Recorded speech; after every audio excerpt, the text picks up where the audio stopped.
అస్సలాము అలైకుం వరహమతుల్లాహి వబర్కాతు. ముందుగా నేను పిక్సార్ట్ని అయితే ఓపెన్ చేసుకుంటున్నాను.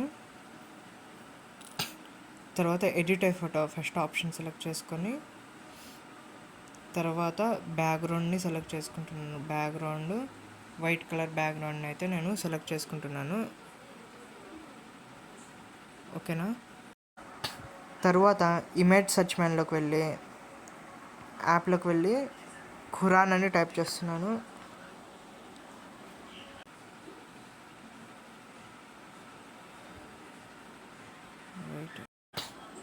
ఓకే, డౌన్లోడ్ చేసుకున్న తర్వాత ఇప్పుడు పిక్సార్ట్ ఓపెన్ చేసాం కదా ఇందాక, దాన్ని తీసుకుంటున్నాను. సో ఓకే,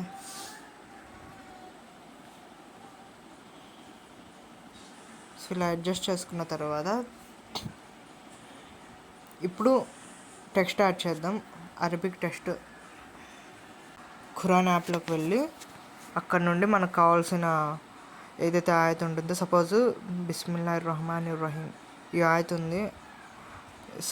షేర్ ఆప్షన్లోకి వెళ్ళి నేను కీప్ నోట్స్ ఉంది చూసారా, గూగుల్ నోట్స్లో పెట్టేశాను.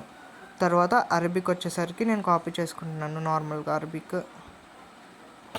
కాపీ చేసుకొని పిక్సార్ట్లోకి వెళ్ళి ఇక్కడ టెక్స్ట్ ఉంది కదా, టెక్స్ట్లోకి వెళ్ళి పేస్ట్ చేసేసి ఇక్కడ పెట్టేస్తున్నాను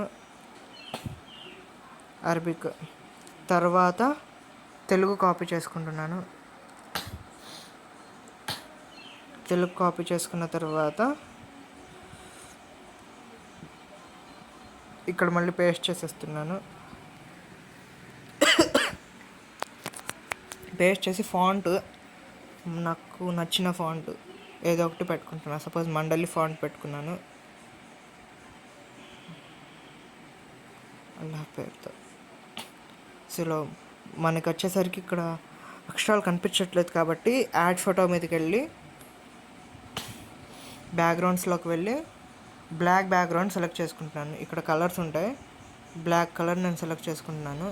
మీరు ఒకసారి ప్రాక్టీస్ చేయండి, ఇన్షాల్లా మీకు వచ్చేస్తుంది. బ్లాక్ కలర్ సెలెక్ట్ చేసుకొని ఇక్కడ లేయర్స్ ఉంది చూసాను, పైన లేయర్ ఆప్షన్ ఉంది చూసారు కదా, లేయర్స్. ఈ లేయర్ ఆప్షన్లోకి వెళ్ళి ఫస్ట్ లేయర్ని చివరికి పెడుతున్నా, అంటే స్టెప్ బై స్టెప్. అంటే ఫస్ట్ ఖురాన్ ఉంటుంది, దానిపైన బ్లాక్ లేయర్, తర్వాత 2 అక్షరాలు. సో ఇప్పుడు ఈ లేయర్ ఏదైతే బ్లాక్ లేయర్ ఉందో దాన్ని టచ్ చేసి ఒపిసిటీని కొద్దిగా మైనస్ చేసుకుంటున్నాను. సో చూసారు కదా, ఇలా డిఫరెన్స్ చూసారు కదా. సో దీన్ని ఒక 40 నుండి పెట్టుకోవచ్చు. ఒపిసిటీని 40 నుండి 50 మధ్యలో ఎంతైనా పెట్టుకోవచ్చు మనకి నీట్గా రావడానికి. సో ఓకేనా. ఇలా చేసిన తర్వాత ఏం చేయాలంటే,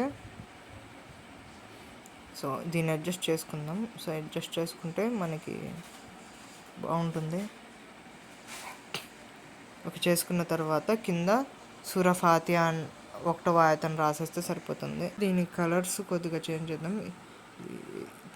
ఈ వైట్కి బదులుగా కొద్దిగా ఎల్లో కలర్, తర్వాత ఇది కూడా ఎల్లో కలర్ మారుస్తున్నా. కలర్స్లోకి ఎల్లో కలర్ ఇలా చేయొచ్చు. అల్హమ్దులిల్లాహ్ పోస్టర్ రెడీ అయిపోయింది.